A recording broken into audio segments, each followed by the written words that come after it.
Si entras en cualquier supermercado moderno, en cualquier gasolinera perdida en mitad de una autopista desierta, o en un club nocturno bañado por el neón en el centro de una megaciudad, te encontrarás inevitablemente rodeado de una sensación de salvación falsa. Vitrinas frías, el zumbido monótono de los refrigeradores, filas interminables de latas de aluminio alineadas con una precisión militar quirúrgica. Es el santuario de la productividad moderna, un templo dedicado a la eficiencia sin descanso.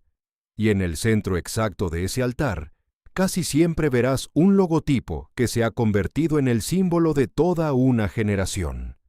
2 toros rojos, congelados en una colisión eterna ante un sol dorado. Colores azul y plateado. Red Bull, para la mayoría de nosotros, ese logotipo es sinónimo de una energía casi milagrosa. Es la lata que abres con desesperación, cuando tus párpados pesan como el plomo mientras conduces en la oscuridad.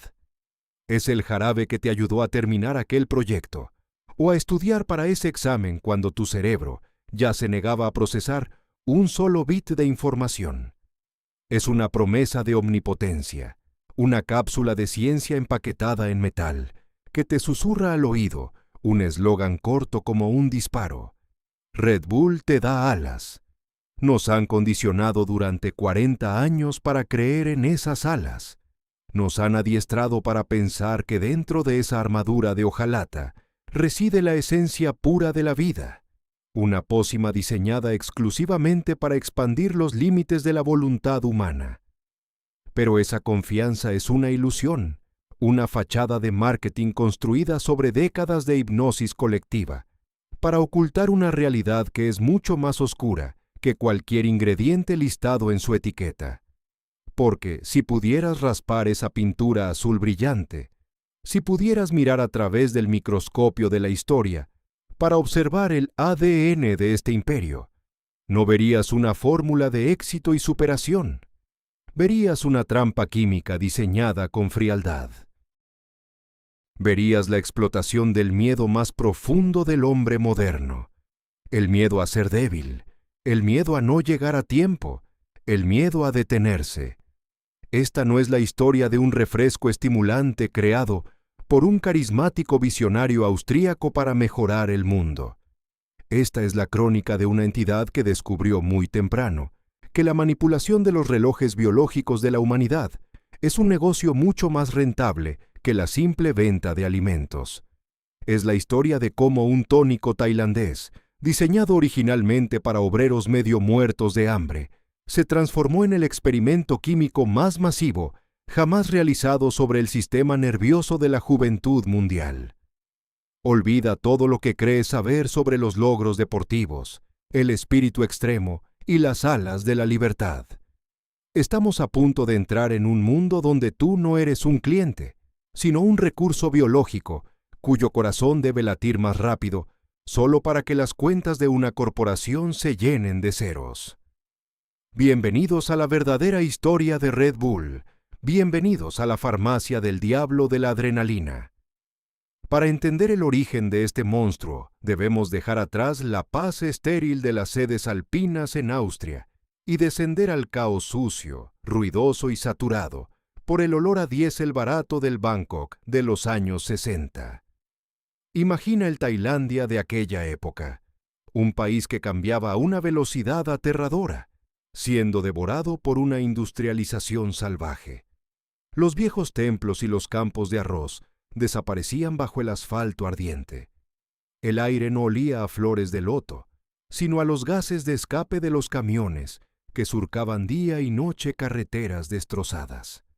Allí, a la sombra de los muelles portuarios y las tabernas de carretera, 2 hombres crearían lo que más tarde se conocería en los círculos médicos como cocaína líquida. Chaleo Yovidia no era un científico benevolente, era un vendedor de productos farmacéuticos con el instinto de un depredador. Observó cómo miles de camioneros, constructores y estibadores colapsaban por el agotamiento crónico. No necesitaban vitaminas ni salud, Necesitaban engañar a la muerte y al cansancio aquí y ahora. En su pequeño laboratorio, que recordaba más a una cocina de venenos que a un centro de investigación, Yovidia sintetizó en 1962 el Krating Daeng, que en tailandés significa, literalmente, bala de toro rojo. No era una bebida refrescante. Era un jarabe espeso, de un dulzor empalagoso y artificial, vendido en frascos farmacéuticos de vidrio marrón. Su base no tenía nada de elitista. Dosis masivas de azúcar, cafeína y taurina, un aminoácido que en aquellos años estaba rodeado de mitos oscuros sobre la estimulación de los toros antes de una pelea. Yovidia no buscaba refrescar a nadie. Quería fabricar el combustible ideal para máquinas humanas. Los trabajadores bebían este elixir para aguantar turnos de 20 horas sin descanso. A nadie le importaba qué ocurría con sus vasos sanguíneos, con su hígado o con su estabilidad psíquica mientras borraban su miseria con un estimulante sintético. Lo único importante era que el toro rojo funcionaba. Engañaba al cerebro, desconectando los fusibles del cansancio mientras el cuerpo gritaba de dolor por dentro. Pero el verdadero giro de esta tragedia ocurrió en 1982, cuando un hombre llamado Dietrich Mateschitz entró en este mundo asfixiante. Mateschitz era un especialista en marketing austríaco, con un cerebro afilado como una cuchilla y una ausencia total de frenos éticos. Agotado por un vuelo transoceánico, con la mente nublada por el jet lag, probó aquel tónico tailandés en un puesto callejero. El efecto fue inmediato y brutal. Pero, a diferencia de Yovidia, Mateschitz no vio en aquel frasco un remedio para obreros. Vio oro líquido para el mundo occidental. Comprendió una verdad fundamental del capitalismo tardío.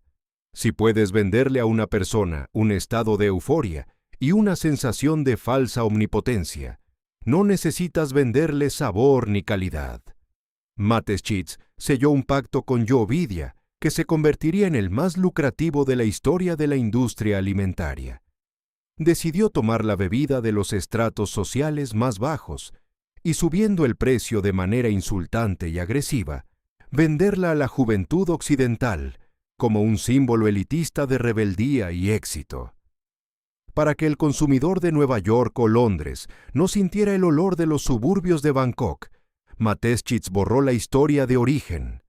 Convirtió un combustible para esclavos modernos en un elixir mágico para ganadores. Así nació un concepto que cambiaría las reglas del juego. Mateschitz no construyó fábricas. Hasta el día de hoy, Red Bull no fabrica su propia bebida, sino que la subcontrata. Todo lo que hace sucede en las pirámides de cristal del lago Fuxlam-Si es gestionar la mentira. A partir de 1987, lanzó una campaña que convirtió los efectos secundarios en parte del encanto de la marca. Los rumores de que la taurina se extraía de los testículos de toro o que la bebida era peligrosa y adictiva no fueron desmentidos con firmeza. Mateschitz los usó como cebo. Creó el fruto prohibido dentro de una armadura de aluminio.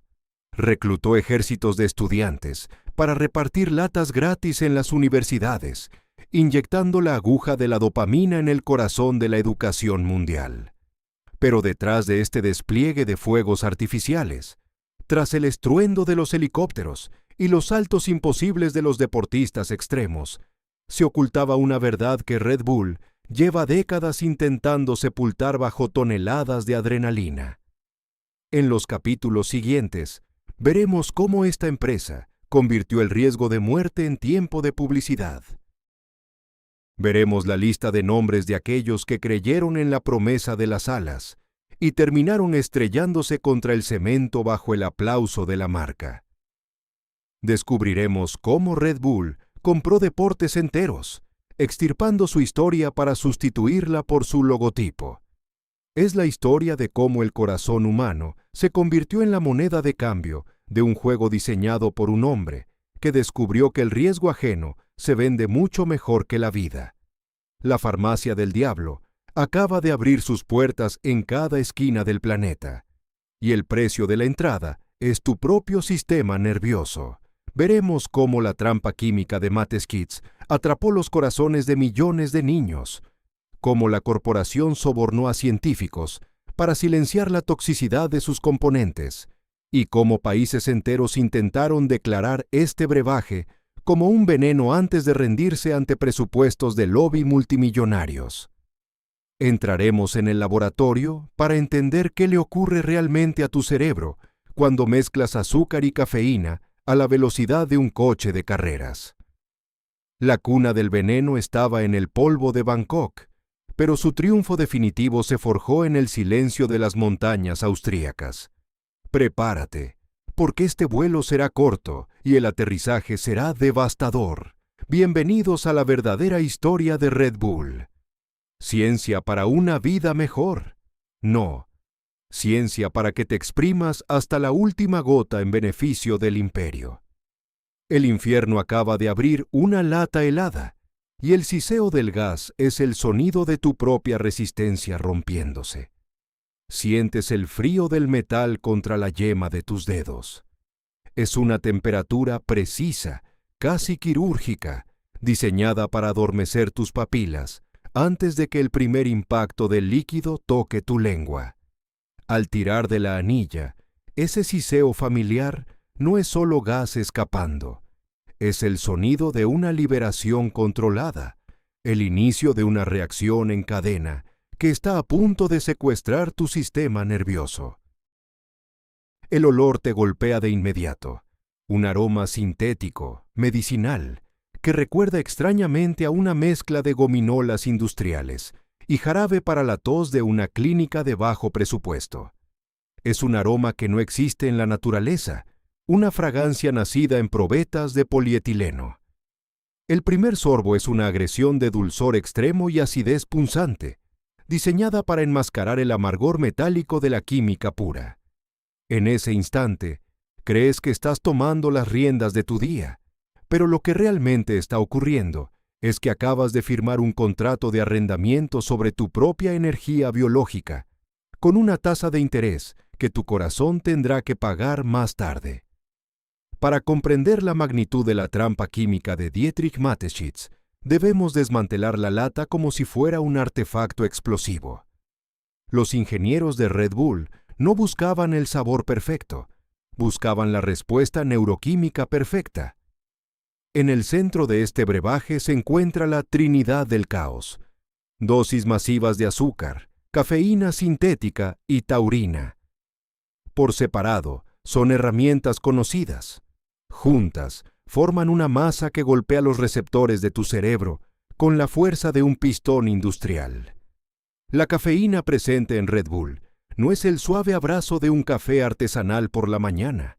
Es cafeína anhidra, un polvo cristalino y blanco, producido en inmensas plantas químicas chinas, como subproducto de la industria del carbón y el amoníaco.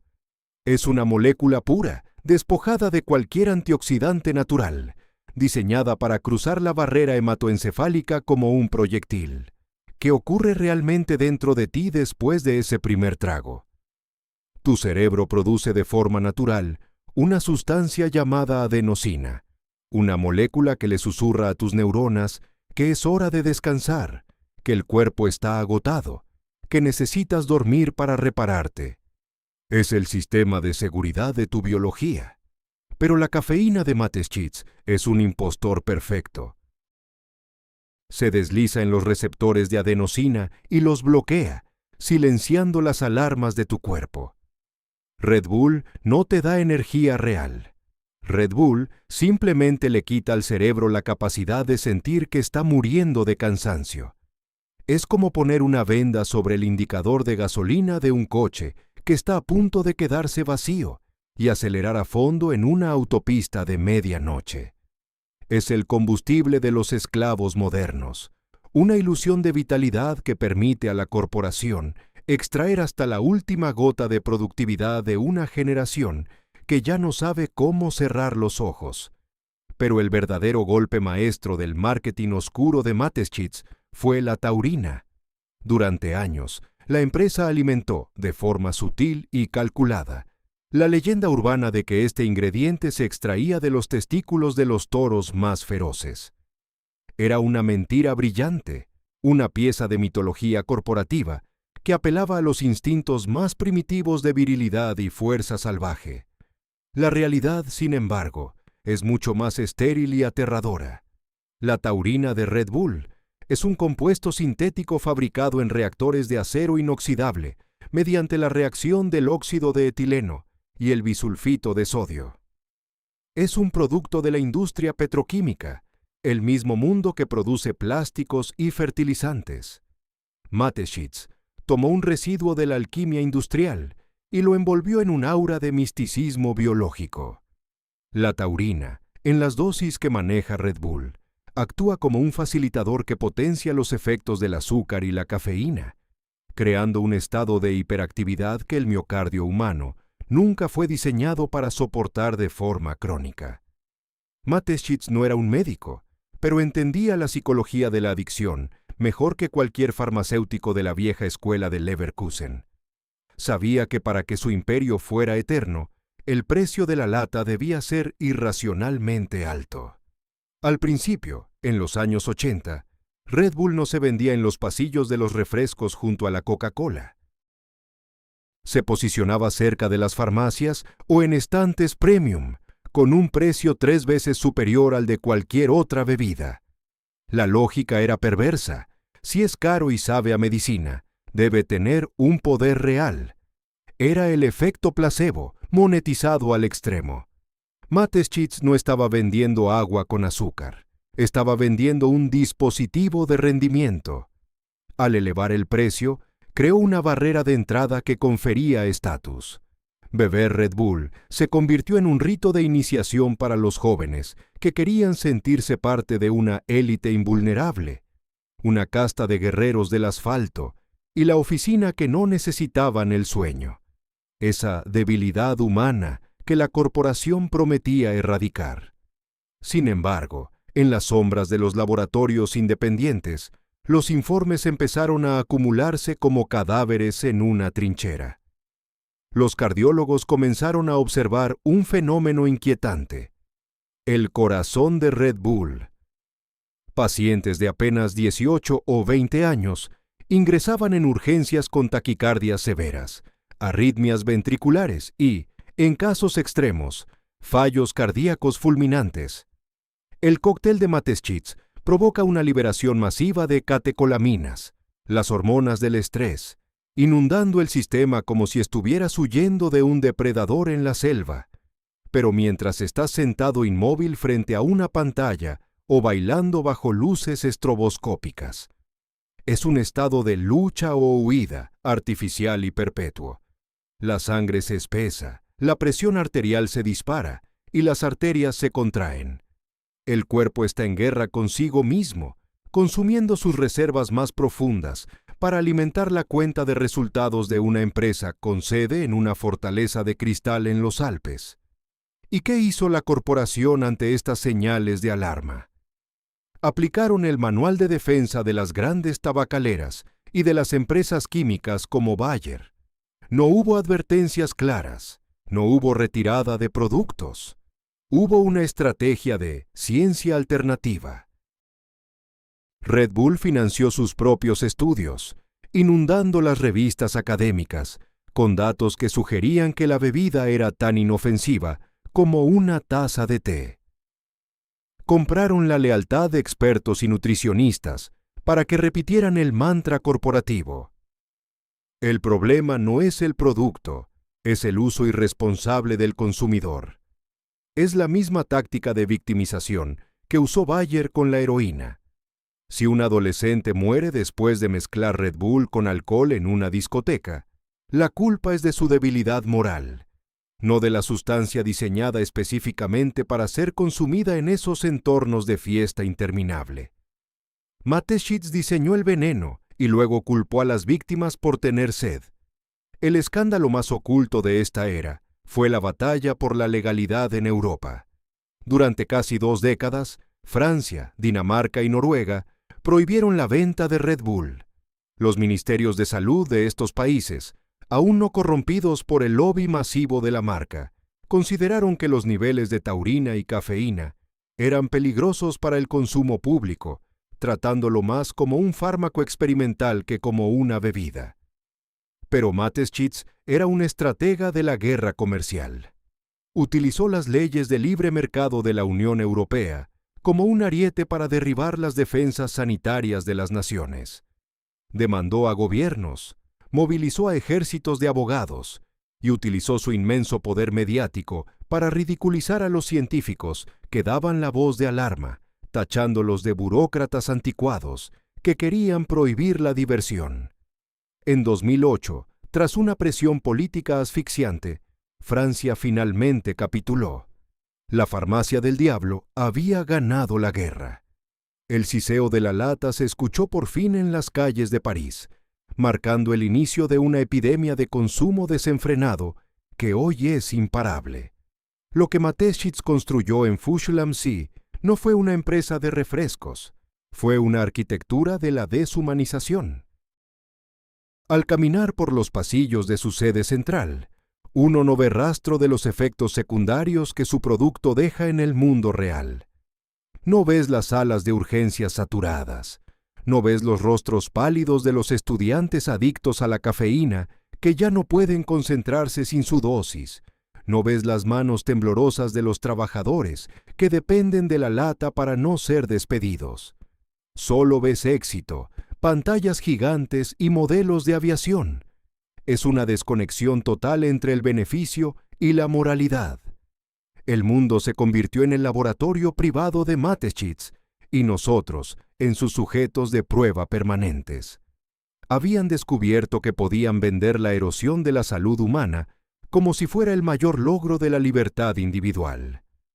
Hoy, esa trampa bioquímica está en las manos de tus hijos. Se venden máquinas expendedoras en las escuelas, se promociona en videojuegos y se entrega de forma gratuita en eventos juveniles. La prisión bioquímica ha expandido sus muros hasta cubrir todo el planeta. Nos han convencido de que la fatiga es una enfermedad y Red Bull es la única cura. Pero cada vez que bloqueas esos receptores de adenosina, cada vez que fuerzas a tu corazón a bombear bajo el látigo del óxido de etileno sintético, estás cediendo el control de tu vida a un imperio que no te considera una persona, sino una métrica de consumo.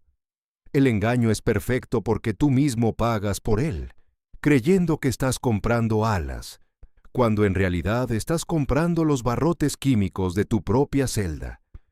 Pero la química es solo la mitad de la historia. Para que el veneno sea aceptado, necesita una máscara de gloria. Mateschitz sabía que el miedo a morir se cura con la adrenalina de ver a otros morir. En el próximo capítulo dejaremos los laboratorios y entraremos en las arenas del sacrificio moderno. Veremos cómo Red Bull construyó su aura de inmortalidad sobre los cadáveres de aquellos que realmente intentaron volar. Veremos cómo la muerte en directo se convirtió en el espectáculo más rentable de la televisión y cómo la marca aprendió a lavar la sangre de sus logotipos antes de que la cámara empezara a rodar. La farmacia del diablo está a punto de convertirse en un coliseo, y los gladiadores no tienen idea de quién es el verdadero dueño de su destino. El siseo de la lata está a punto de convertirse en un grito silencioso desde la estratosfera. Imagina una pantalla de ultra alta definición. Los colores son tan vibrantes que parecen herir la retina. Un azul eléctrico, un plateado gélido, y por encima de todo, el rojo agresivo de dos bestias en perpetua embestida. La música, un pulso rítmico y asfixiante, marca el latido de un corazón que está a punto de desafiar las leyes de la física. Ves a un hombre al borde de un precipicio, o quizás sentado en la cabina de un avión, diseñado para maniobras suicidas, o tal vez suspendido en una cápsula en la frontera misma del espacio exterior. En su casco, en su traje, en sus alas sintéticas, el logotipo de Red Bull brilla con una autoridad mesiánica. Millones de personas contienen el aliento detrás de sus dispositivos hipnotizadas por la estética del peligro absoluto. Es el triunfo de la voluntad humana, nos dicen. Es la prueba viviente de que, con el elixir adecuado, los límites no existen. Pero lo que la cámara no te muestra, lo que el montaje frenético de los editores en Salzburgo oculta con una precisión clínica, es el rastro de cenizas y huesos que sostiene esta inmensa carpa de circo digital. Detrás de cada video viral de 60 segundos, hay un inventario de cadáveres que Dietrich Mateschitz ha aprendido a gestionar como simples pérdidas en una hoja de cálculo. Para entender la arquitectura del espectáculo de Red Bull, debemos comprender que Mateschitz no construyó una empresa de bebidas, construyó una fábrica de mitos basada en el sacrificio humano. Muy pronto, el austríaco se dio cuenta de que la cafeína y la taurina por sí solas no podían sostener un imperio eterno. Necesitaba que el mundo asociara su marca con la inmortalidad. Y la forma más efectiva de vender la inmortalidad es poner la muerte en el centro del escenario, iluminarla con focos potentes y filmarla en 4K. Red Bull dejó de comprar vallas publicitarias para empezar a comprar almas. Se convirtieron en el mecenas de los condenados, aquellos deportistas extremos que vivían en los márgenes de la sociedad, tipos que arriesgaban la vida por una fracción de segundo de gloria, y que, antes de la llegada del Toro Rojo, apenas tenían para pagar el alquiler de sus furgonetas. Mateschitz les ofreció el oro, la fama y la infraestructura de un Estado soberano, pero a cambio les pidió que se convirtieran en gladiadores de una arena global, donde la sangre es el lubricante que hace girar los engranajes del consumo masivo. Bienvenidos al Coliseo de la Adrenalina, un lugar donde la ética médica ha sido sustituida por el algoritmo de retención de audiencia. En las oficinas de Red Bull Media House, el departamento de contenidos más agresivo del planeta, no se evalúa la seguridad de un salto por su viabilidad biológica, sino por su potencial de compartibilidad. La lógica es aterradora. Cuanto más cerca esté un atleta de la muerte, más valioso es el logotipo que lleva en el pecho. La empresa ha perfeccionado un sistema de contratos leoninos que actúan como pactos fáusticos modernos. Estos atletas, a menudo jóvenes y cegados por la luz de los reflectores, firman documentos que eximen a la corporación de cualquier responsabilidad, mientras los empujan a realizar maniobras que rozan lo imposible. Red Bull proporciona el helicóptero, el equipo de rescate y la plataforma de streaming, pero la fragilidad del cuello y la resistencia del cráneo corren por cuenta del individuo. Si el atleta vuela, Red Bull se lleva la gloria. Si el atleta se estrella, Red Bull se lleva los derechos de autor de la tragedia. Hablemos de los nombres que la corporación prefiere olvidar, los nombres que no aparecen en los rankings de final de año. Uli Emanuele, el hombre que volaba a través de agujeros imposibles en las rocas con su traje de alas, un virtuoso del vértigo que terminó convertido en una mancha de sangre contra una montaña en Suiza, mientras las cámaras de la marca grababan su último suspiro. Shane McConkey, la leyenda del esquí base, cuyo paracaídas falló en una maniobra patrocinada, dejando un vacío que ninguna lata de refresco podrá llenar jamás. Toriano Wilson, el joven motociclista de apenas 14 años, cuya vida fue cegada en un evento de la marca, recordándonos que para la farmacia del diablo no hay edad mínima para el sacrificio. Estos hombres no murieron practicando deporte, murieron alimentando una marca. Sus muertes no son accidentes aislados, son el subproducto inevitable de una estrategia comercial que exige niveles de riesgo cada vez mayores para mantener la atención de un público anestesiado por la sobreestimulación. Lo que resulta verdaderamente oscuro es la gestión post-mortem de la corporación. Cuando un atleta de Red Bull muere, la maquinaria de relaciones públicas se activa con una frialdad que haría palidecer a los antiguos generales de la Primera Guerra Mundial. El contenido relacionado con el fallecido se limpia de las redes sociales, o se transforma en un tributo heroico que evita mencionar las negligencias o la presión externa.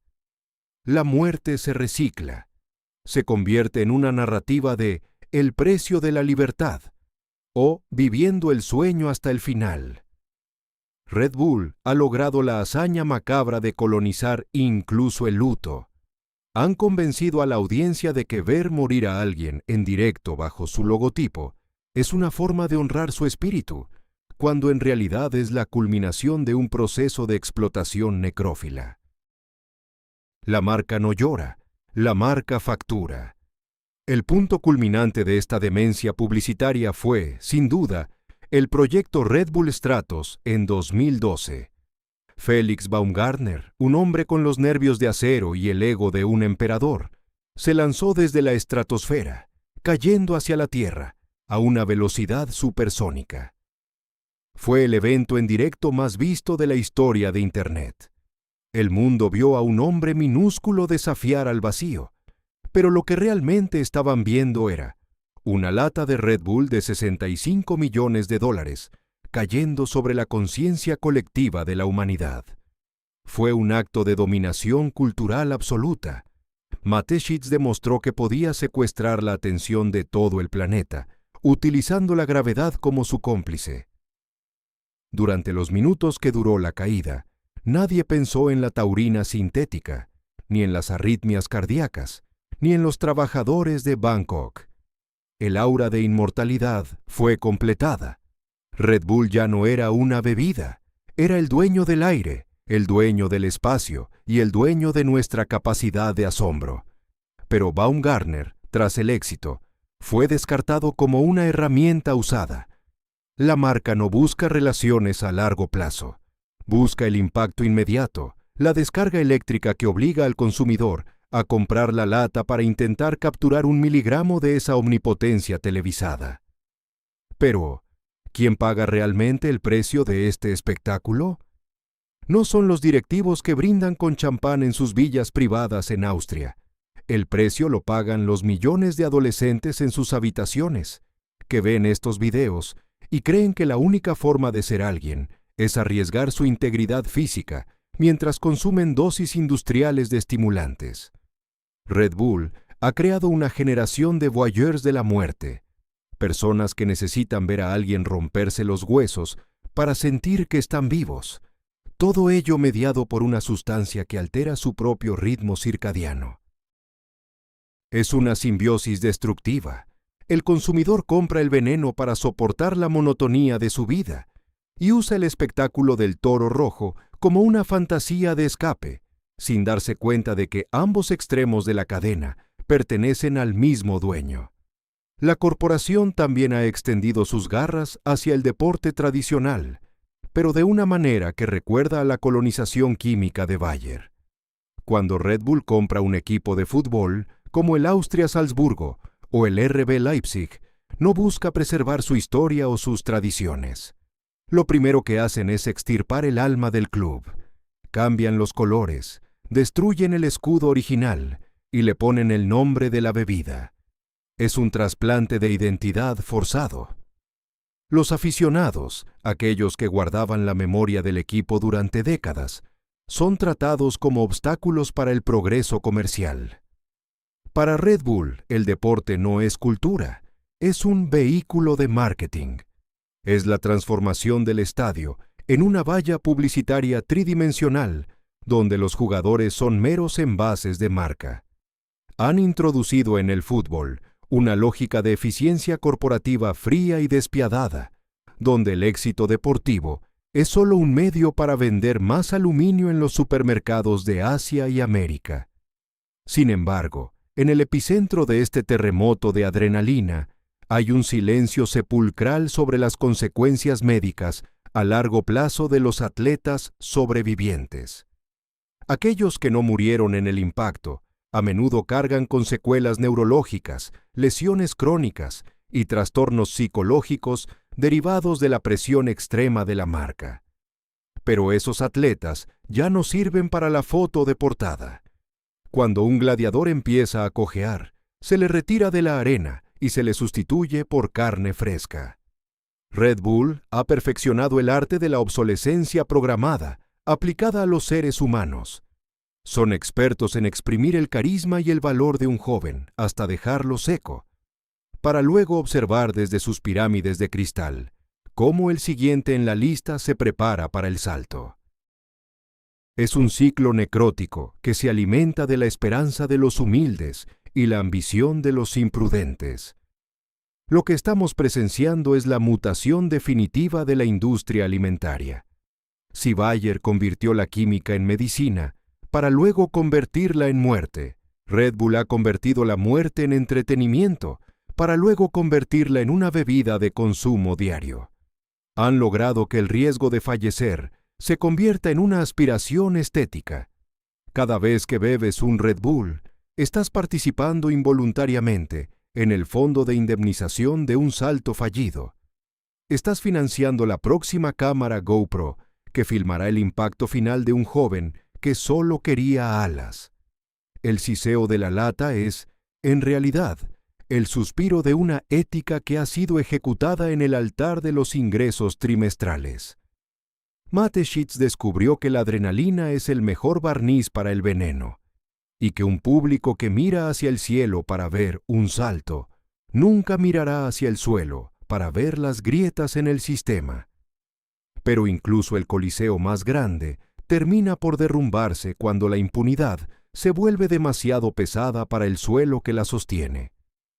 En el próximo capítulo, dejaremos los cielos de Europa y regresaremos a la humedad asfixiante del sudeste asiático. Entraremos en las mansiones de la dinastía tailandesa que cofundó este imperio. Veremos cómo los dueños del toro rojo se creen por encima de la ley, no solo en la física, sino en la justicia penal. Veremos el rastro de sangre en un Ferrari negro y cómo los millones de Red Bull pueden comprar el silencio de todo un sistema judicial.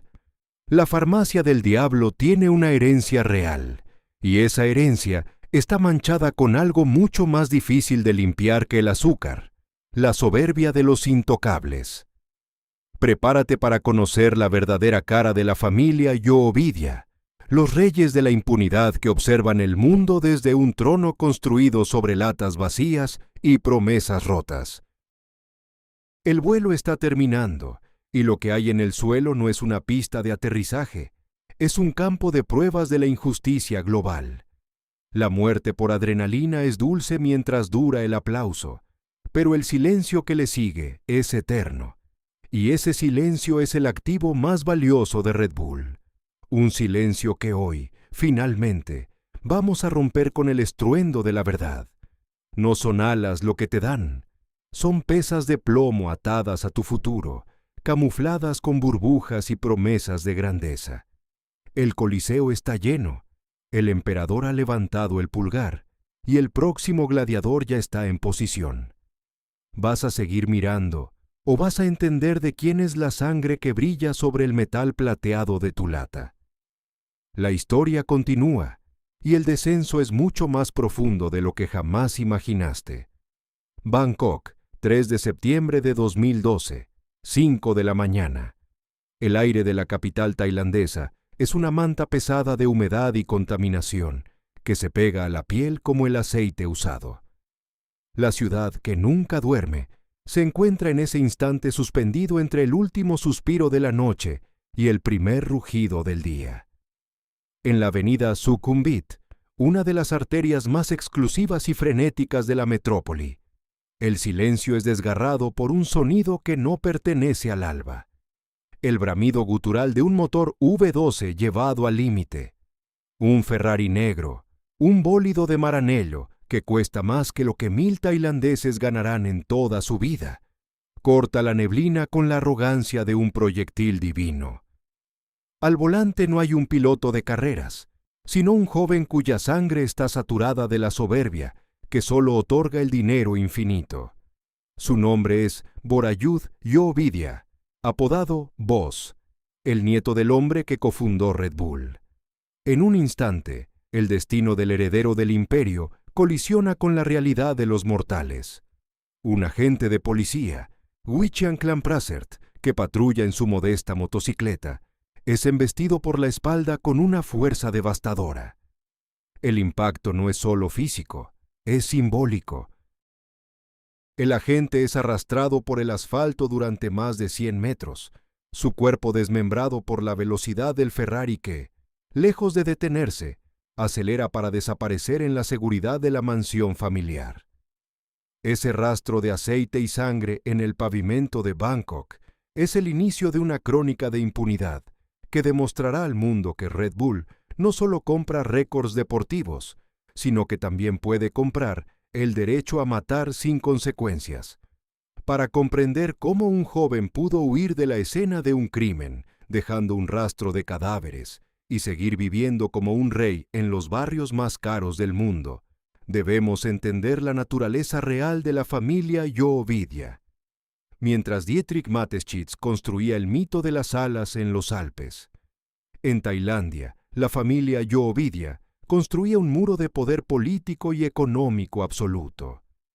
Chaleo Yo-Ovidia, el patriarca que inventó la receta original del jarabe para obreros, no solo acumuló latas de refresco, acumuló favores, influencias y una red de lealtades en las esferas más oscuras de la policía y el gobierno tailandés. Cuando falleció en 2012, dejó tras de sí una fortuna de $5.000 millones y un clan que se consideraba dueño de la ley. La farmacia del diablo no era solo una metáfora publicitaria. En Tailandia, el Toro Rojo era una entidad por encima del Estado, una monarquía corporativa que operaba bajo sus propias reglas de gravedad ética. El accidente de Voss no fue un error del destino, fue la manifestación física de una casta que ha sido alimentada por la cafeína y la taurina de millones de consumidores que, sin saberlo, financian con cada sorbo la protección de un fugitivo internacional. El teatro de la injusticia comenzó apenas unas horas después del impacto, cuando la policía rastreó el rastro de fluido del Ferrari hasta las puertas de la residencia Yo-Ovidia. Se encontraron con un muro de arrogancia. Un oficial de menor rango intentó encubrir al heredero presentando a un chofer falso como el culpable, pero el rastro de la verdad era demasiado sangriento para ser borrado tan fácilmente.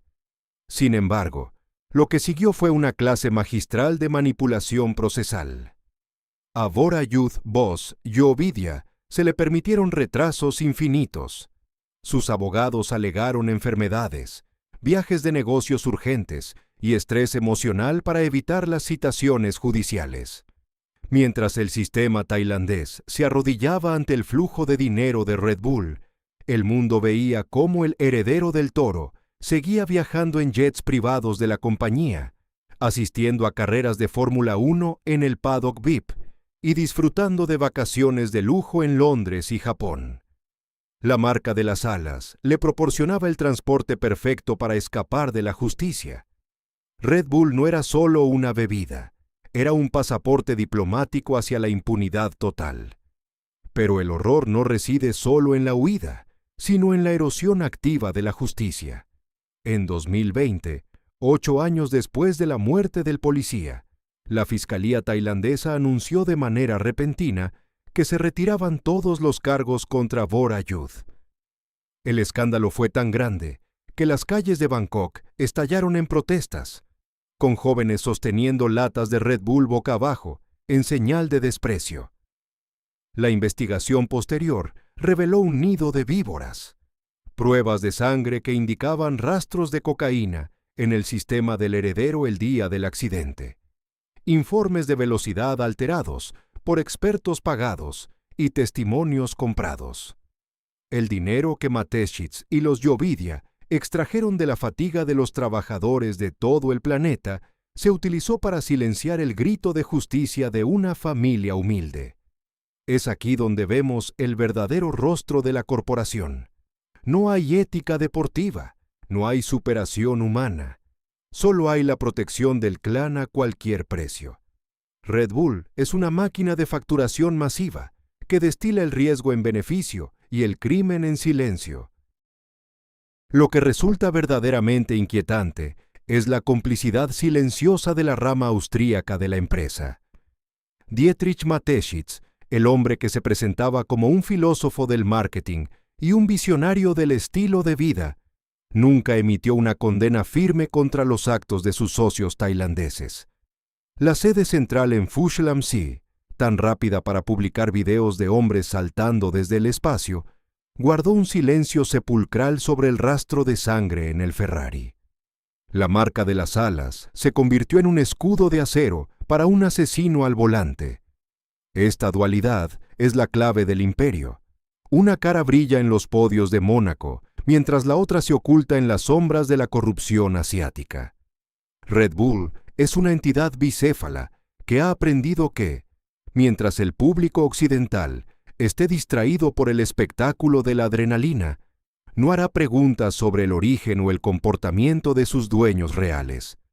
La farmacia del diablo sabe que la memoria del consumidor es corta, especialmente cuando se le suministra una dosis constante de azúcar y cafeína.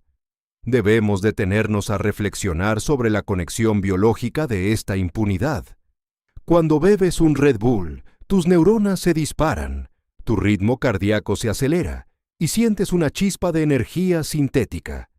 Esa chispa es el motor de una industria que genera 10.000 millones de latas al año. El margen de beneficio de una lata que cuesta centavos producir y se vende por dólares es tan inmenso que permite a la familia Yovidia comprar el silencio de generales, jueces y ministros. No es solo un refresco, es un fondo de guerra contra la decencia. Cada vez que abres esa lata, estás inyectando 1 miligramo de poder en las venas de una dinastía que desprecia la vida humana fuera de sus mansiones. La energía que consumes es, en realidad, la transferencia de poder desde los trabajadores que necesitan el estimulante para sobrevivir hacia una élite que lo usa para pisotear la justicia. El toro rojo ha creado un ecosistema de explotación circular, donde la fatiga del pobre financia el crimen del rico. La historia de los Yovidia es la historia de cómo las corporaciones modernas han sustituido a los antiguos estados feudales. Tienen sus propios ejércitos de abogados y mercadotecnia, sus propios territorios y sus propios sistemas de justicia. En el reino de Red Bull, el agente Wichan Clanprasert era simplemente una estadística de fricción, un inconveniente en la trayectoria de un Ferrari negro. La familia nunca mostró un remordimiento real, solo se preocuparon por la gestión del daño a la marca. Incluso hoy, Boss Yovidia permanece en el limbo, un fantasma que viaja por el mundo bajo la protección de la red logística de Red Bull, recordándonos que la globalización no es solo para el comercio, sino también para la huida de los culpables. La farmacia del diablo ha perfeccionado el arte de la extracción. Extraen la salud del consumidor, extraen el valor del atleta y extraen la integridad del sistema legal. Pero la impunidad tiene un límite, y es la saturación de la verdad. Red Bull ha intentado por todos los medios separar su producto de la conducta de sus dueños tailandeses, alegando que son entidades independientes. Sin embargo, la marca es una sola. El logotipo de los dos toros es el que brilla en el Ferrari y el que brilla en el supermercado de tu barrio. No hay separación posible cuando el flujo de dinero es el que sostiene el estilo de vida del fugitivo. Esta es la gran mentira del capitalismo corporativo. La idea de que podemos disfrutar de la estética de una marca sin ser responsables de la ética de sus propietarios. Mateschitz y Yovidia son las dos manos de un mismo cuerpo que se alimenta del riesgo. Uno vende el riesgo como espectáculo, el otro lo vive como un privilegio de casta. Y ambos se ríen de nosotros desde sus fortalezas privadas, mientras nos entregan una lata helada para que no gritemos demasiado fuerte. Bienvenidos al corazón podrido del imperio. En los capítulos anteriores vimos cómo Red Bull secuestró la química cerebral de la juventud y cómo transformó la muerte en un video viral. Ahora vemos que esa misma estructura de poder Se utiliza para aplastar la balanza de la justicia. La farmacia del diablo ha completado su ciclo. De la cocina de venenos en Bangkok al altar del sacrificio en los Alpes, para terminar en el Ferrari negro que arrastra a la justicia tailandesa por el asfalto. La energía que te prometen no te hace volar, solo te hace correr más rápido en la rueda de hámster de un sistema diseñado para que los intocables sigan en la cima. El siseo de la lata es el suspiro de un sistema judicial que ha sido asesinado en directo, y el color azul y plata es el sudario que envuelve la verdad. Pero el imperio todavía tiene una última máscara que mostrar. No se conforman con controlar la ley y la química. Quieren controlar el alma de la cultura misma. En el próximo capítulo dejaremos los tribunales de Bangkok y regresaremos al mundo del fútbol y la música. Veremos cómo Red Bull no solo compra equipos, sino que borra siglos de historia para insertar su logotipo en el ADN de las comunidades. Veremos la colonización cultural de ciudades enteras y cómo el Toro Rojo está intentando reescribir lo que significa ser un aficionado, transformando la pasión en una métrica de consumo. El Coliseo se está expandiendo, y esta vez el sacrificio no será de un atleta o de un policía, sino de la identidad misma de la sociedad. Prepárate para el asalto final a la cultura, donde la única tradición permitida es la apertura de una lata cada 5 minutos. La farmacia del diablo se está convirtiendo en el dueño de tus domingos y de tus canciones, y el precio de esta ocupación cultural es mucho más alto de lo que imaginas. La muerte en el Ferrari fue solo un aviso. La impunidad es el ingrediente secreto de la fórmula, el que permite al Toro Rojo embestir sin miedo a las consecuencias. Pero hoy, ese muro de silencio está empezando a agrietarse. La sangre del agente Clamprassert sigue clamando justicia, y el brillo del metal plateado no es suficiente para ocultar las manchas. La historia continúa, y el descenso hacia la oscuridad corporativa es cada vez más vertiginoso. ¿Tienes la energía necesaria para enfrentarte a lo que viene? Porque Red Bull te ha dado alas, pero lo que no te dijo es que esas alas son de cera, y el sol de la verdad está empezando a derretirlas. El vuelo de la impunidad está a punto de encontrarse con el suelo de la realidad, y el impacto será escuchado en todo el mundo. Cierra los ojos por un instante y trata de invocar el sonido, el olor y la vibración de un estadio de fútbol tradicional. No es un ruido estéril producido por altavoces. Es un rugido orgánico, una marea de voces humanas que arrastra consigo el peso muerto de un siglo de historia. Huele a hierba húmeda bajo la lluvia, a sudor acumulado, a cerveza barata derramada y a una devoción irracional que se hereda de abuelos a nietos como una reliquia sagrada que no se puede vender. En esas gradas, la identidad de una ciudad entera se condensa en un color específico, en un escudo que representa las penas, las glorias y los traumas de una comunidad que encuentra en el club su última trinchera de pertenencia. El fútbol, antes de ser este negocio obsceno de miles de millones, era el último refugio de lo sagrado y lo invendible, un lugar donde el alma de la gente no tenía un código de barras. Pero entonces, Dietrich Mateschitz miró hacia el césped y no vio deporte, ni cultura, ni pasión humana. Vio una valla publicitaria tridimensional de 90 minutos. Vio la oportunidad definitiva de realizar un trasplante de identidad a gran escala. Bienvenidos a la era de la colonización estética, donde el Toro Rojo no se conforma con entrar en tu cuerpo a través de la química de su jarabe. Ahora quiere entrar en tu corazón extirpando quirúrgicamente tu memoria. La farmacia del diablo ha descubierto que el sentimiento humano es un recurso natural tan explotable como el litio o el petróleo, y ha decidido perforar el alma del deporte rey, hasta dejarla vacía de cualquier contenido que no sea su propio logotipo.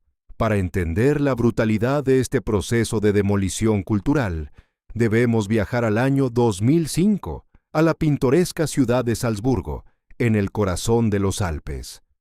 El SV Austria Salzburg era un club modesto pero cargado de simbolismo, vestido de violeta y blanco desde su fundación en 1933. Sus aficionados eran la guardia pretoriana de una tradición local inquebrantable. Cuando Red Bull compró el equipo, los seguidores pecaron de ingenuidad. Esperaban una inyección de capital para competir en Europa. Lo que recibieron, en cambio, fue una ejecución sumaria de su historia. En un acto de arrogancia corporativa que rozó el mesianismo, Mateschitz ordenó borrar el pasado de un plumazo. Los colores violetas fueron prohibidos por decreto.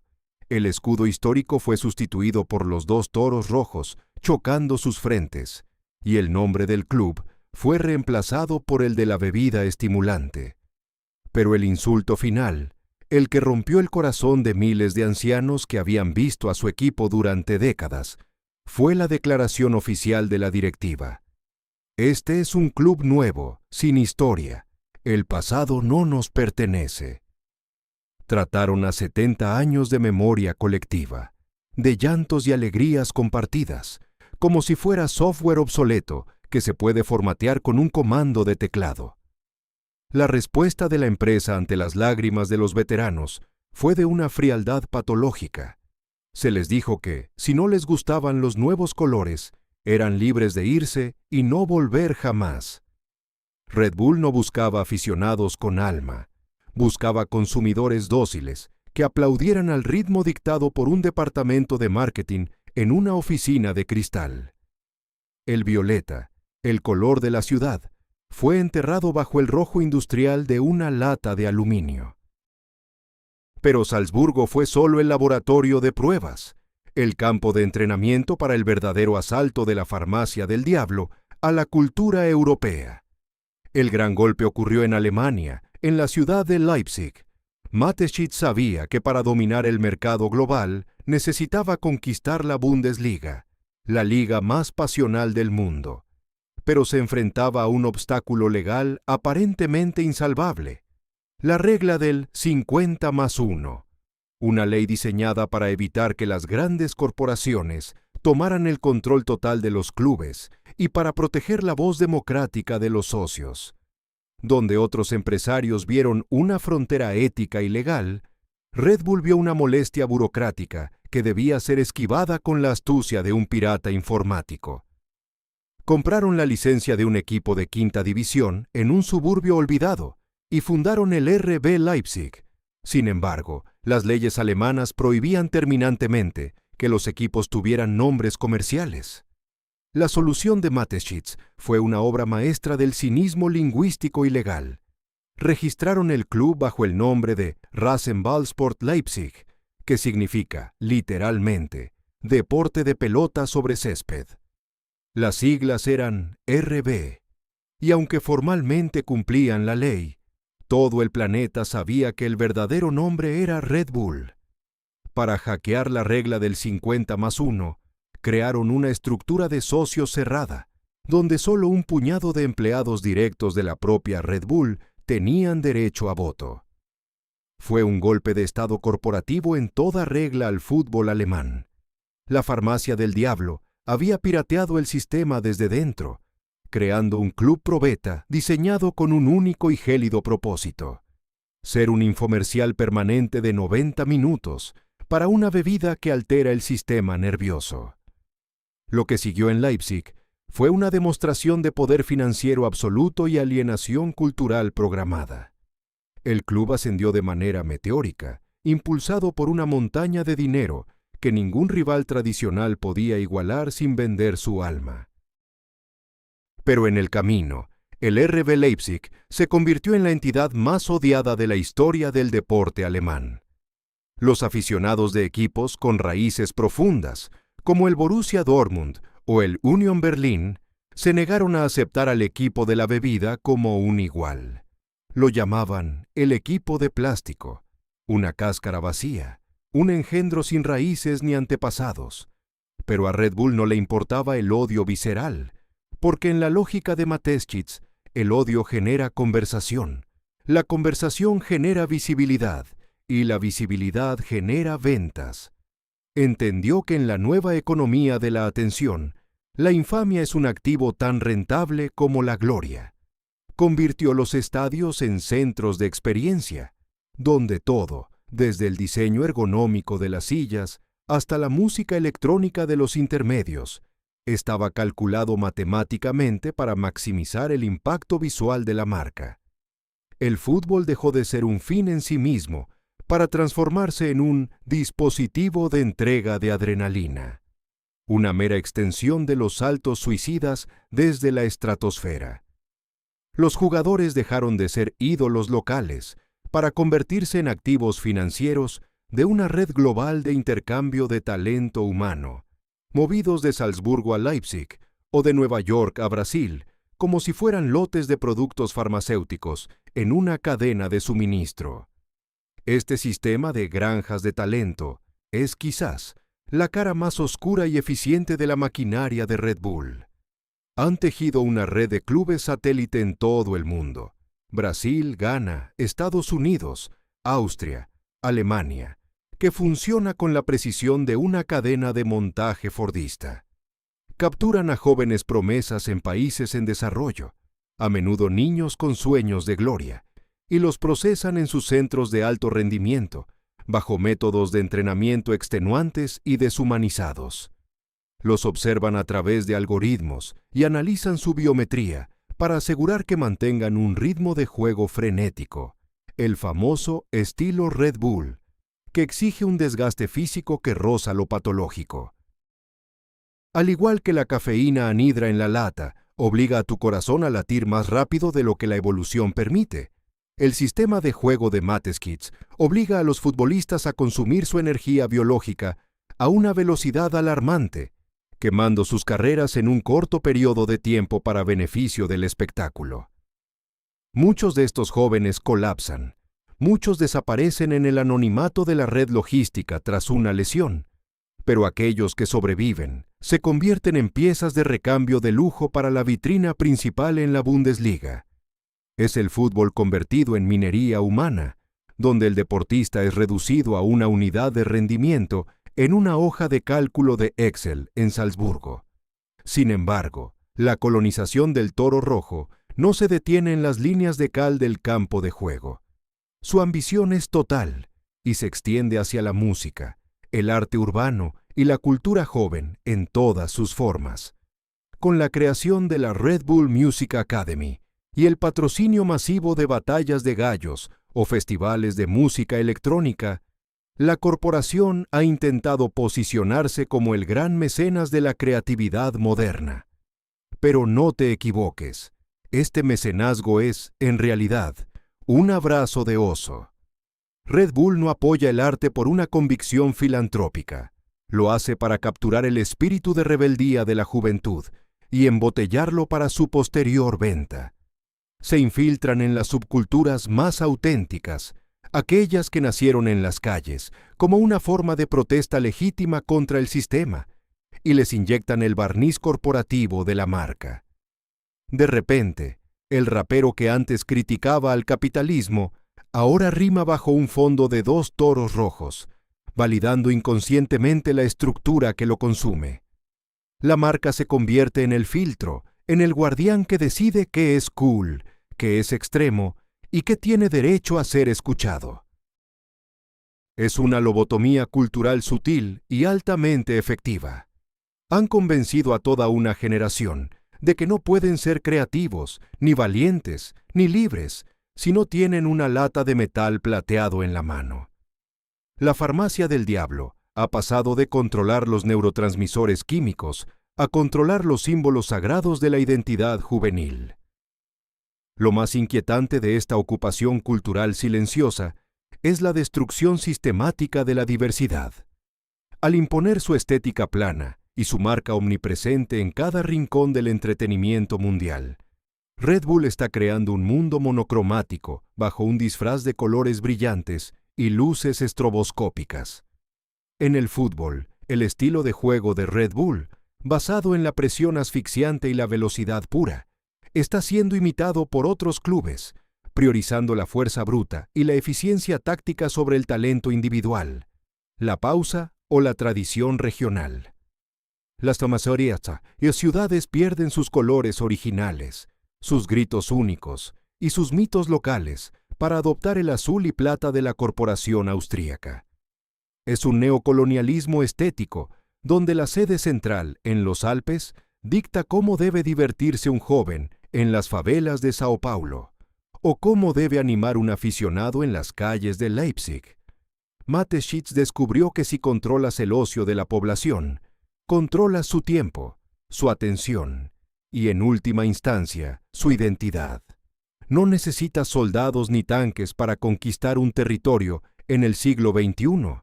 Solo necesitas comprar sus equipos de fútbol, sus ídolos musicales y sus festivales de arte.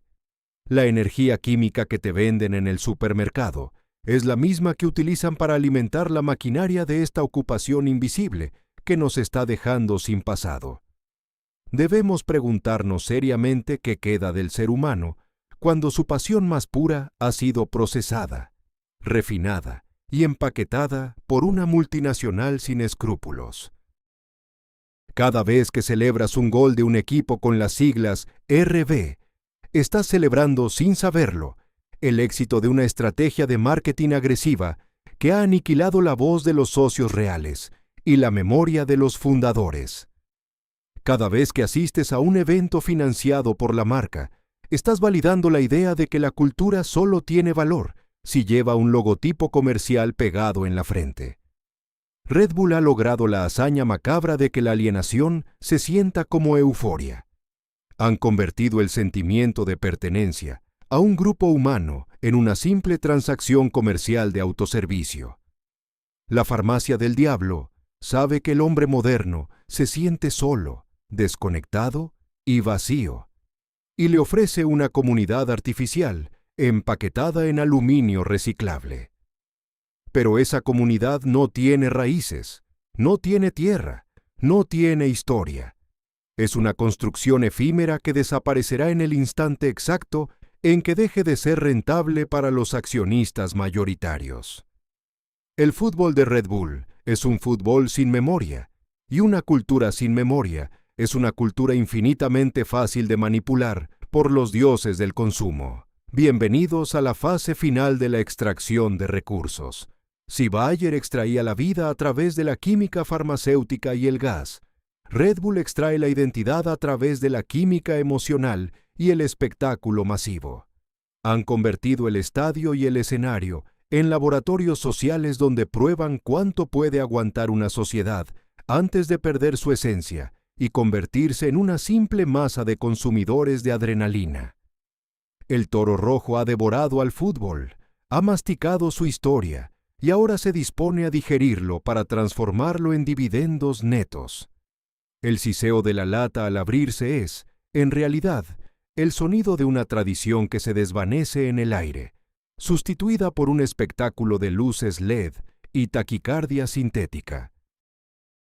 Dietrich Mateschitz murió siendo uno de los hombres más ricos y poderosos del planeta, no porque inventara una bebida deliciosa, que muchos consideran imbebible, sino porque inventó una forma de devorar la pasión humana, sin dejar rastro de sangre visible.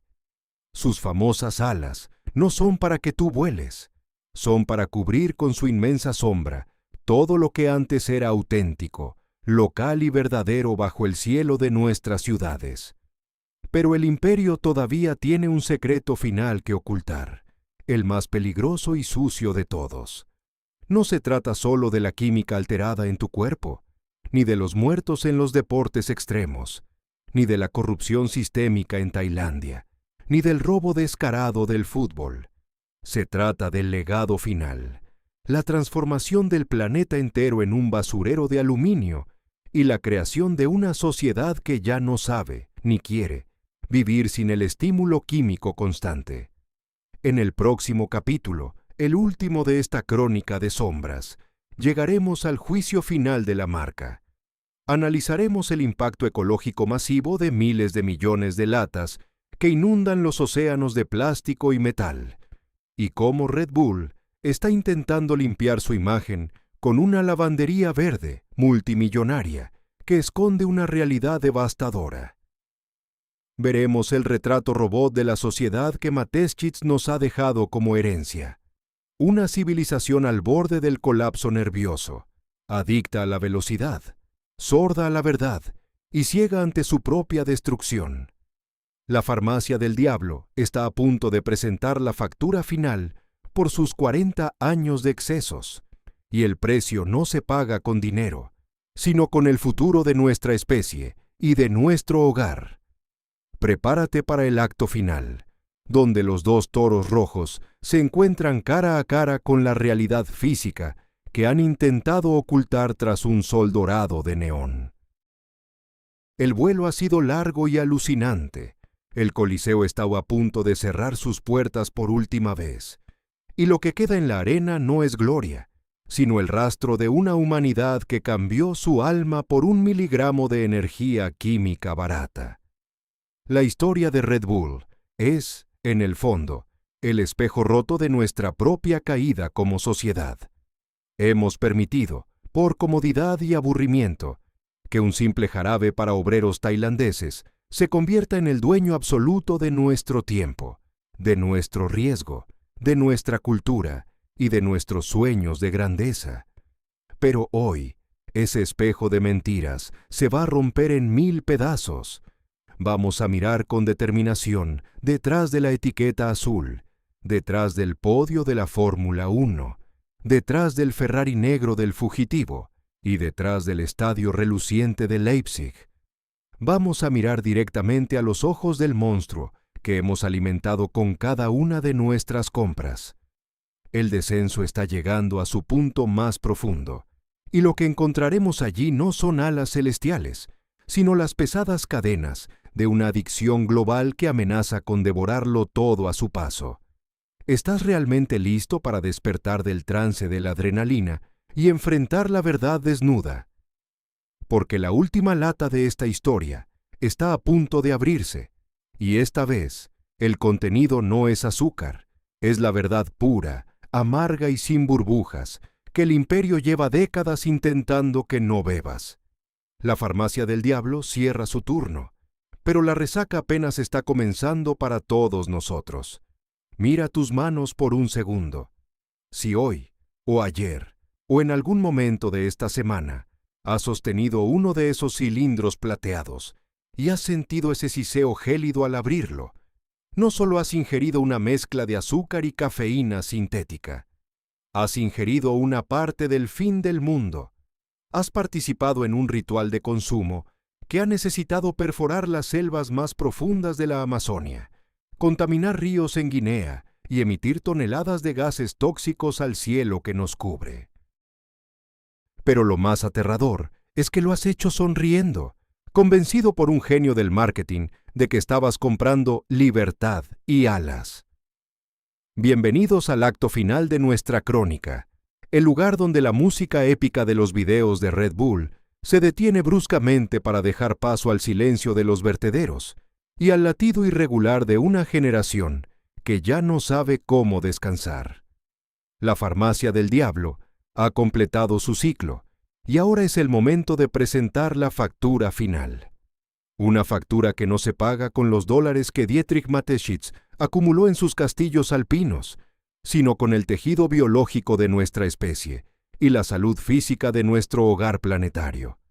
Prepárate para el juicio final de los dos toros rojos, porque la resaca de este imperio apenas está comenzando y no habrá bebida mágica que pueda curarla. Para entender la magnitud de la devastación ambiental que se oculta tras la estética limpia de Red Bull, debemos seguir el rastro del aluminio. La corporación vende más de 11.000 millones de latas al año, 11.000 millones de fragmentos de metal que el planeta nunca pidió.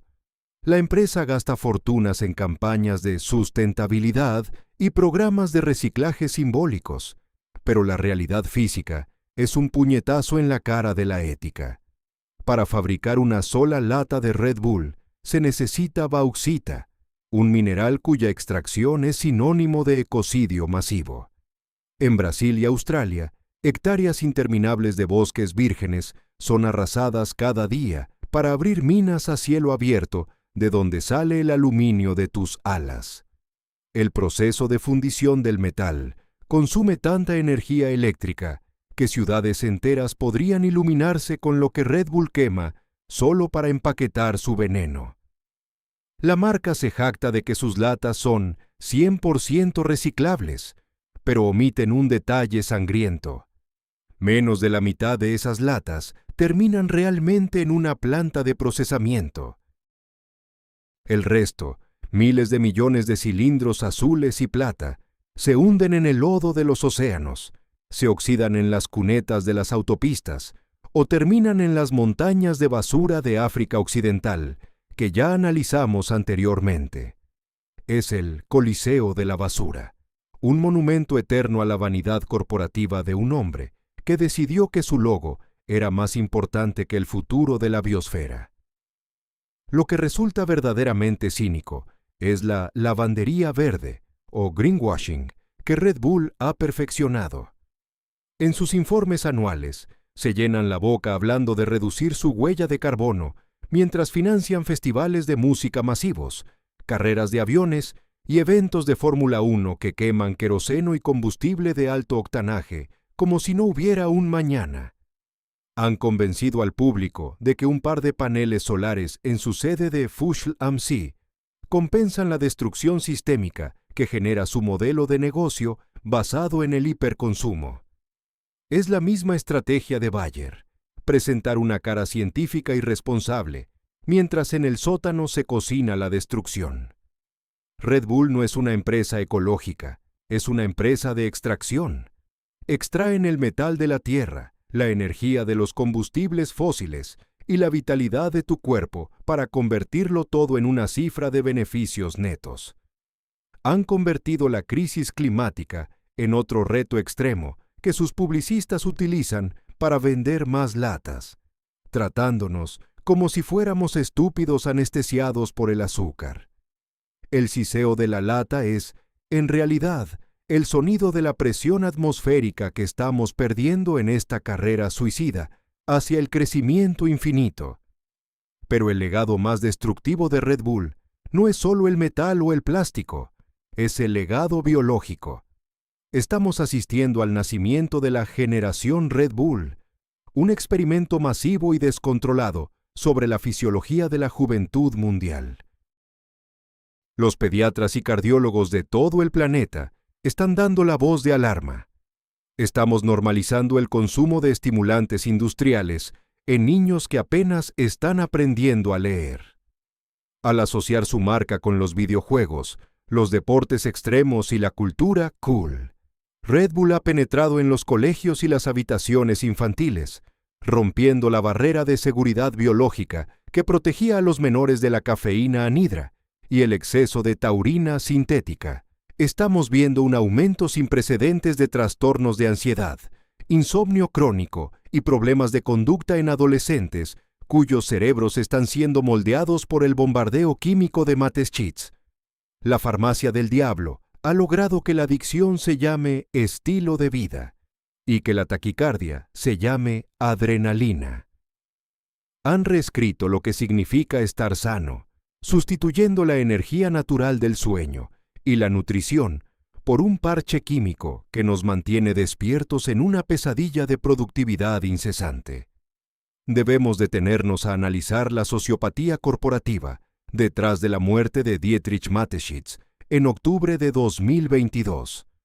El hombre murió como uno de los seres más ricos y poderosos del mundo, rodeado de honores y alabanzas por su genio visionario. Pero en su funeral no hubo mención a los obreros de Bangkok, ni a los atletas estrellados contra el suelo, ni a la erosión de la justicia en Tailandia. El imperio que dejó atrás es una máquina perfecta de deshumanización que sigue funcionando por inercia. La marca es ahora más fuerte que su creador. Red Bull se ha convertido en una entidad autónoma, un virus cultural que no necesita a un dueño para seguir infectando la conciencia colectiva. Han logrado que el mundo sea adicto a la velocidad, a la novedad constante y al estímulo vacío. Nos han robado el derecho a estar cansados, el derecho a detenernos y el derecho a reflexionar. En el reino del toro rojo, el silencio es pecado y la quietud es muerte. Cada lata que bebes es un voto a favor de este mundo frenético y superficial, donde el valor de una persona se mide por su capacidad de producir bajo el látigo de un estimulante sintético. Lo que Bayer hizo con la heroína y el gas venenoso en el siglo XX, Red Bull lo está haciendo con la dopamina y la adrenalina en el XXI. Es la misma metodología de la farmacia del infierno. Tomar una sustancia poderosa, ocultar sus efectos secundarios bajo una capa de prestigio científico o heroico, y masificar su consumo hasta que sea imposible retirarla del mercado. Han convertido el riesgo de muerte en un espectáculo de entretenimiento familiar, insensibilizándonos ante la tragedia ajena. Ver a un hombre saltar desde la estratosfera para vender una bebida es la culminación de una sociedad que ha perdido el norte ético. Hemos aceptado que las corporaciones se apropien del espacio exterior, del aire que respiramos y de la pasión de nuestros deportes favoritos. El toro rojo ha colonizado nuestra realidad de tal manera que ya no recordamos cómo era el mundo antes de que el azul y el plata lo cubrieran todo con su sombra metálica. Es un neocolonialismo psíquico donde la metrópoli está en los Alpes y nosotros somos los súbditos que entregan su sistema nervioso a cambio de una promesa de alas que nunca llegan. Bienvenidos al final de la ilusión. En los capítulos anteriores vimos la trampa química, el sacrificio de los atletas, la corrupción de la dinastía Yoovidia y el robo de la identidad cultural del fútbol. Ahora vemos que todo eso confluye en un mismo punto: el agotamiento total. El planeta está agotado, nuestras instituciones están agotadas y nuestros cuerpos están agotados. Red Bull es el síntoma de una civilización que se niega a dormir porque tiene miedo de despertar y ver las ruinas que ha construido. La farmacia del diablo nos ofrece la última dosis para aguantar un día más, pero esa dosis es la que nos impide buscar una solución real. Mateschitz nos vendió alas de cera y nos empujó hacia el sol de la gloria mediática, sabiendo perfectamente que el impacto contra el suelo era inevitable. Pero él ya no está aquí para ver el choque. Solo estamos nosotros, sosteniendo una lata vacía en medio de un basurero de aluminio. El siseo del gas ha terminado, y lo que queda es el sabor amargo de la taurina sintética y la certeza de que hemos sido engañados por el truco de magia más caro de la historia. La historia de Red Bull es el espejo de nuestra propia arrogancia como especie. Creímos que podíamos comprar la energía a plazos, que podíamos forzar al corazón a latir más rápido de lo que la evolución permite, sin pagar un precio por ello. Creímos que podíamos ignorar la sangre en el asfalto de Bangkok y los cadáveres en las montañas de Suiza, mientras la bebida estuviera bien fría. Pero hoy, el espejo se ha roto, y la imagen que devuelve es la de una humanidad adicta, manipulada y cómplice. Cada vez que compras un Red Bull, estás financiando el Ferrari negro de Boss Yoovidia. Estás pagando por la próxima amputación de un club de fútbol histórico. Y estás enviando una señal a la industria de que tu vida no es más que una estadística de consumo. La energía que te prometen no es tuya. Es energía robada al futuro de tus hijos y a la integridad de tu propia biología. No hay alas, solo hay una caída libre disfrazada de vuelo heroico. ¿Podemos perdonar a Red Bull? Habrá quienes digan que sus eventos son emocionantes, que sus equipos ganan títulos y que la bebida realmente funciona cuando tienes que conducir de noche. Dirán que no podemos culpar a una empresa por la ambición de los atletas o por la irresponsabilidad de un heredero en Tailandia. Pero la historia no es una serie de accidentes inconexos. La historia es un patrón de comportamiento. Una entidad que pone el marketing por encima de la vida, que corrompe la justicia para proteger a los suyos y que infecta el sistema nervioso de la juventud para asegurar sus dividendos, no está cometiendo errores, está cumpliendo su naturaleza depredadora.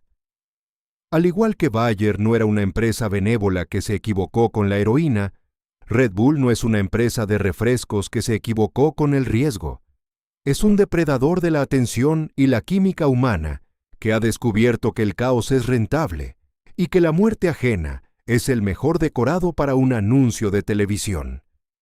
La próxima vez que entres en una tienda y veas esa vitrina iluminada con el logotipo de los dos toros, detente un segundo.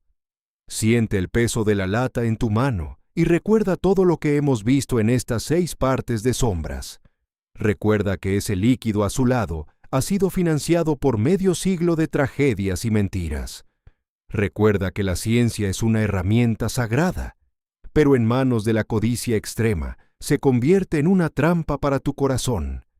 La farmacia del diablo sigue abierta. Sus luces de neón brillan más que nunca en la oscuridad de nuestra crisis de valores. Y sus empleados te ofrecen una sonrisa corporativa mientras te entregan el veneno. Pero en los sótanos de la memoria, el Ferrari negro sigue acelerando, los pulmones de los atletas siguen llenándose de agua y el aluminio sigue ahogando los océanos. La verdadera historia de Red Bull es la historia de una humanidad que cambió su capacidad de asombro y su salud por 1 miligramo de energía sintética.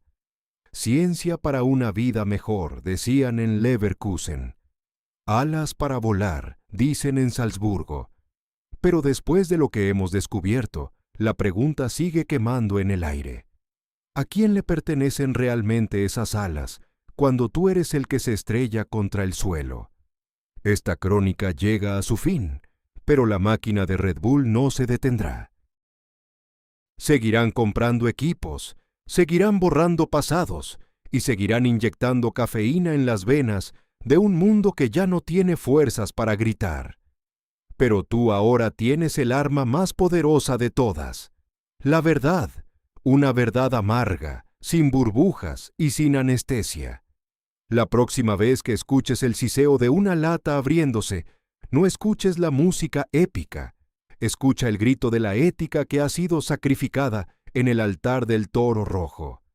El vuelo ha terminado, el coliseo está vacío, y lo que queda en el suelo no es gloria, es el rastro de una especie que vendió su alma por un refresco. Bienvenidos a la realidad, bienvenidos a la verdadera historia de Red Bull. El diablo ya no viste de rojo y negro, ahora viste de azul y plata, y te ofrece una lata helada, para que no veas que el infierno ya está aquí. En cada sorbo, en cada latido forzado, en cada promesa rota. La farmacia cierra por hoy, pero la cuenta sigue abierta para todos nosotros. ¿Vas a seguir bebiendo o vas a empezar a despertar? Esta es la verdadera historia de Red Bull, la historia de una droga que conquistó el mundo mientras nosotros aplaudíamos su audacia. El toro rojo ha ganado la carrera, pero el trofeo es un planeta en llamas y un corazón roto. Just do it, decía Nike. Red Bull te da alas, dice Mateschitz, pero nosotros te decimos, despierta, porque las alas son de cera, el sol es de neón, y el suelo está mucho más cerca de lo que los anuncios te permiten ver. Fin de la transmisión. El experimento ha concluido. El sujeto de prueba eres tú. ¿Qué vas a hacer ahora que sabes que tus alas están manchadas de sangre y petróleo? El siseo final está por sonar. ¿Estás listo para el silencio que viene después? Porque ese silencio, mi querido amigo, es el único lugar donde todavía eres libre. Que el toro rojo no devore tu memoria, porque si lo hace, habrás perdido la única carrera que realmente importa, la de tu propia humanidad. Adiós a la farmacia del diablo. Hola a la cruda y gloriosa verdad.